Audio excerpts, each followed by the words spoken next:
You are listening to the Leadership Vision Podcast, our show helping you build positive team culture. Our consulting team has been doing this work for the past 25 years so that leaders are mentally engaged and emotionally healthy. You can visit our website at leadershipvisionconsulting.com or click the link in the show notes for more information. Hello, everyone. My name is Nathan Freeburg, and in today's episode, I am joined by Dr. Linda and Brian Schubring, and we're talking about something that every leader experiences but doesn't always know how to navigate. What it takes to stay committed when progress feels slow. Now, we live in a world that celebrates speed, quick wins, fast growth, visible results. But what happens when the work that actually matters, developing people, building culture, and growing as a leader, just doesn't move that way?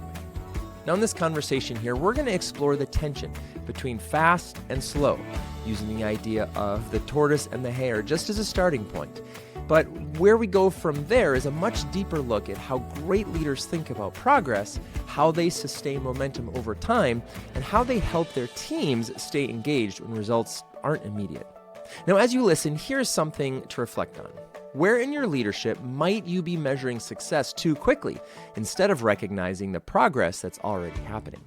Because one of the key ideas in this episode that we talk about is that progress, especially meaningful progress, is often slower than we expect, but probably more significant than we realize. All right, let's get into it. I learned early on that you put your money on the tortoise. What do you mean? The slow turtle thing? Yes. The tortoise and the hare? Tortoise and the hare. Why are you putting your money on the tortoise? Well, everyone gets enamored with the action of the hare, and they want to know what the rabbit's going to do and how quickly the rabbit's going to get there. And sometimes the hare can get distracted. Mm-hmm. I'm a fan. Yeah. It's the reps, right? Or it's the time that you put into something and the consistent discipline that you put into something, I think, is what wins the race. Well, I'm sitting next to someone that is squirming and does not agree at all. Does not agree at all? I can feel your anxiety. Are you the hare, Parker? Are you the hare, Brian? Are you the hare? I can feel it right here. Yep. But wherever that place is that I come from, slow does not mean progress. So I'm not sure. Yeah, I feel like I'm very ill-equipped for this conversation because I believe that fast is progress. And so I have been, there's a lot of things in my life where I'm a late learner. And I think I'm a late learner when it comes to staying committed when the progress and the development is going slow. I've had to learn the value of that. And even in the midst of slow progress, I'm still trying to set goals to mark that I'm making progress. Even the tortoise is leaving tortoise prints in the sand. What do they call those? Sure, let's go with tortoise prints. Well, why this is interesting is because the question I have to ask you, why is it important to stay committed when progress is slow? And I think where I'm going with this is just this idea of, like, how do you maintain momentum when that work of growth or development or achieving your goals, it's just so far away that you can't see them. It's like, nope, keep rowing, keep going. My fourth graders right now are doing this whole section on the Oregon Trail. We live in Oregon, so it's a big part of the curriculum. And one of them asked a question of, like, how did they know where to go? Like, what do you mean? It's like, well, they're just like heading out to like somewhere. Do they have maps? Did they have this? And so we had this conversation. And I was like, oh, this ties directly in this question. Because how do you, and a lot of them didn't. A lot of them did turn back. How do you like continue? Like, what's that marker when you're like, I guess just as long as the sun is setting at night and we're going in that direction, that's our progress? So I guess my question is, why is it important to stay committed? How do you maintain momentum? Speaking from your experience of working with all kinds of very high-level C-suite people, like, what do the best of the best leaders do? Do they just have little cookies along the way? Be like, here you go, guys, have another one. But help us out. Help me out. The first thing that I want to offer is that in order to get people to stay connected, you need to get people connected and get them committed and get them bought in to wherever you're headed, to your goals, to the objectives, to the overarching mission of what you're doing or what you're about. And so sometimes we start with like, just everyone stay committed, and you look around and you realize you have a variety of people that are part of the organization that don't understand. They don't even get to the speed issue because they're wondering, do you really get them bought in? And so being able to communicate where you're headed, to be able to encourage people to see where their fit is, their line of sight, to bring them to a new place. I think before you encourage people to stay committed, you got to get them committed. Mm-hmm. It's an interesting question that you pose, Nathan, because I believe that there are so many workplaces out there, if not all of them, where we measure progress in these short, intensive bursts of energy towards goals that we can actually see. And that type of workflow is often celebrated not only by the leaders, but the organization. And that kind of language translates into team members where they believe that progress is contained in these short bursts. You oftentimes hear people that set weekly goals just so they have progress that they can measure. The byproduct of moving so fast is the oversight of some of the important things that it means to being human. And that may be the opportunity to be healthy, or to take a slower pace, or to give yourself permission to take a break, or to not work past a certain time in the evening. I think that there is a lot of conversation to be had here about what is the positive impact of going fast, and what can we learn from that and apply it to a more methodical practice of going slow, and what do you pay attention to in the going slow process, because that paying attention can also lead to increased commitment. It just doesn't feel like the norm that we've celebrated for decades. Well, if we go back to our tortoise and hare analogy from the beginning, I mean, I think it's a little children's fable, but the hare got so distracted and so overconfident and just kind of stopped paying attention to that goal, right? And so I think, obviously, could you do both? How do you be the tortoise and the hare in one, and what does that look like? Brian, you said something about how speed is progress, or what were you saying about that?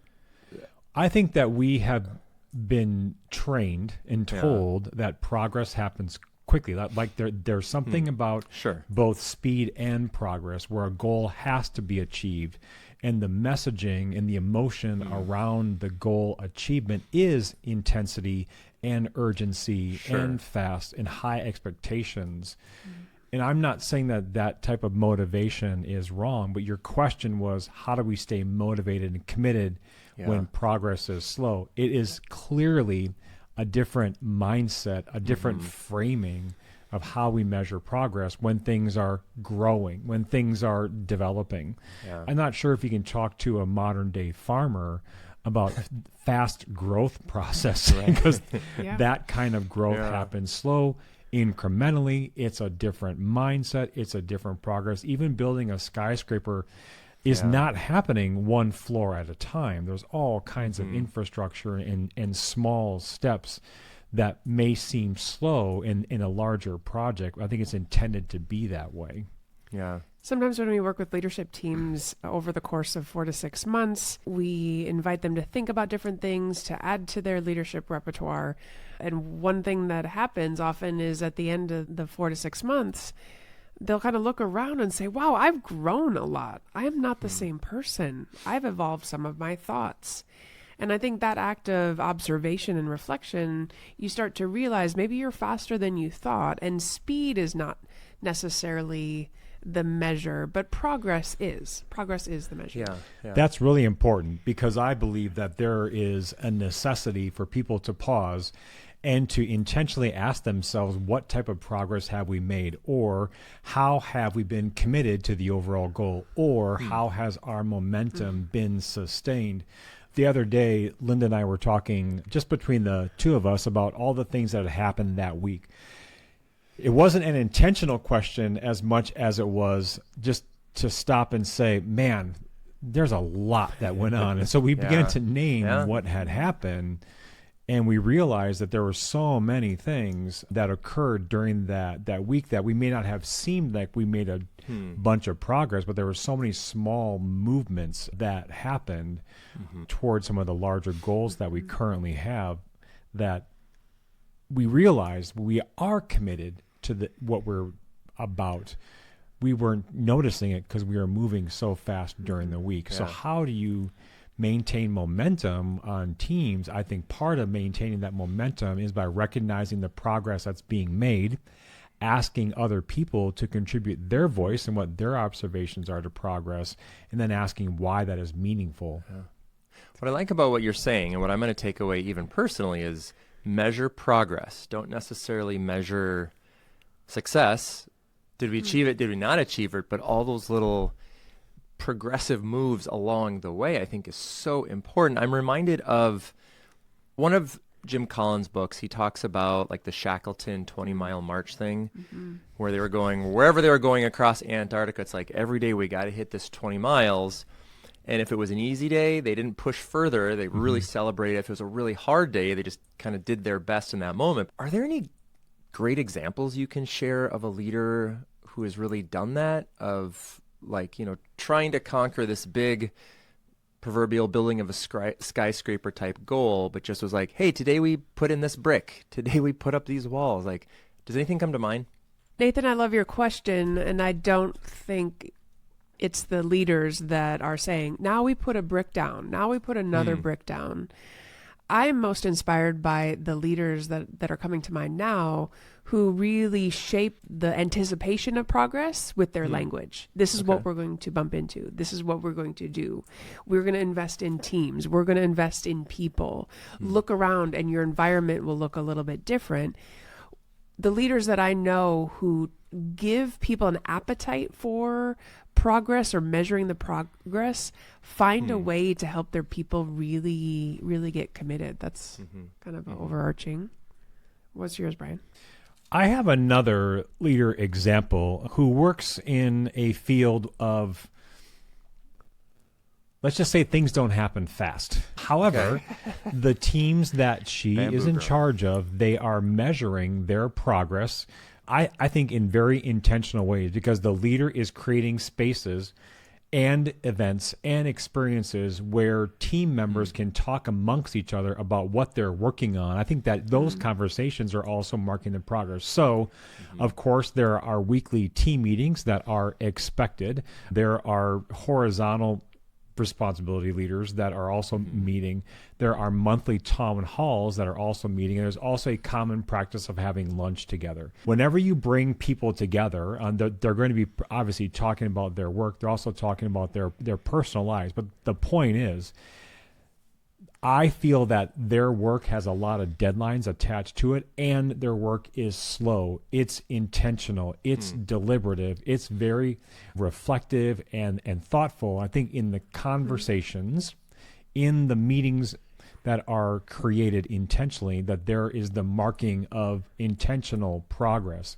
And we were just meeting with this group, and we heard someone say that you can see the impact of this leader's vision by how slow the progress is being made, because the progress is happening over years.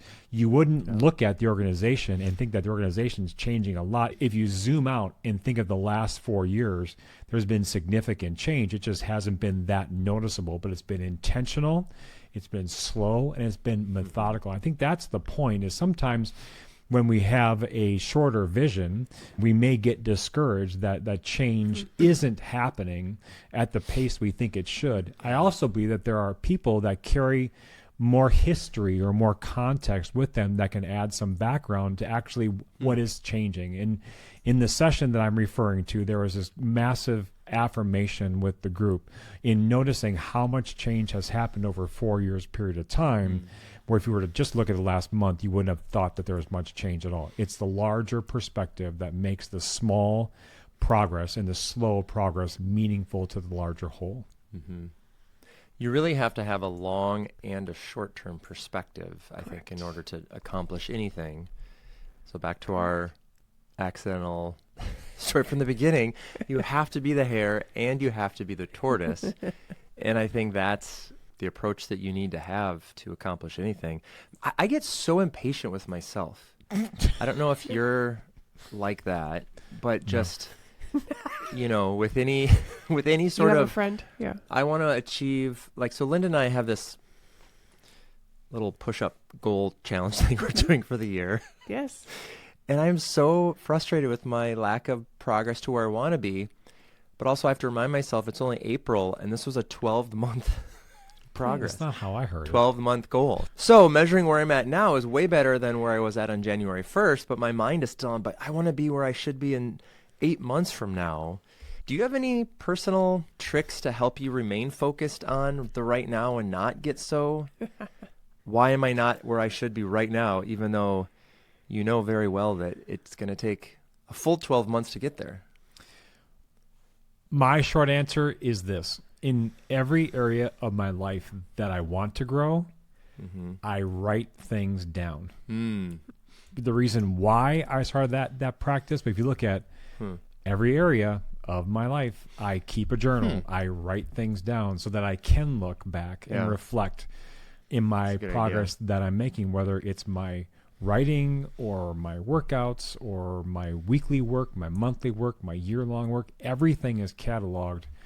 And I reflect, I look back because I want to be encouraged that I am making progress, because at times it doesn't feel like I am. What about you, Linda? I'm thinking of your cancer journey. Yeah. I'm thinking of your current lung situation. Yeah. It feels like there's something in there to help us and inspire us through. There's a long, hard process. Yes. As you've probably heard in the podcast, I have lung issues.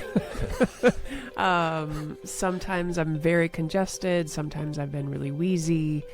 My voice can kind of be all over the place. And I feel like I've been on a lifelong journey to understand how to gain some progress with my lungs. So I will work out. I'll try a 5K a day. So that's 5K of running or walking or moving in some way. I will play with what I need to eat. I will make adjustments as necessary. I'll try to stay hydrated. And I think every once in a while I'll get so discouraged. I'll get discouraged that it's not happening fast enough, and I don't like how I sound, and I don't like that I just kind of, people wonder if I'm always sick. And then every once in a while, I'll stumble upon something that gives me a glimmer of hope. And Nathan, that it has to do with you. So Nathan referred this book to me called Breathe, The Science of Breathing. And it is messing with my world. I appreciate the work of James Nestor. I am practicing nasal breathing, and I want to tell the world about it. So I feel like right now I can look back and say, why didn't anyone tell me that breathing through my mouth was a bad idea?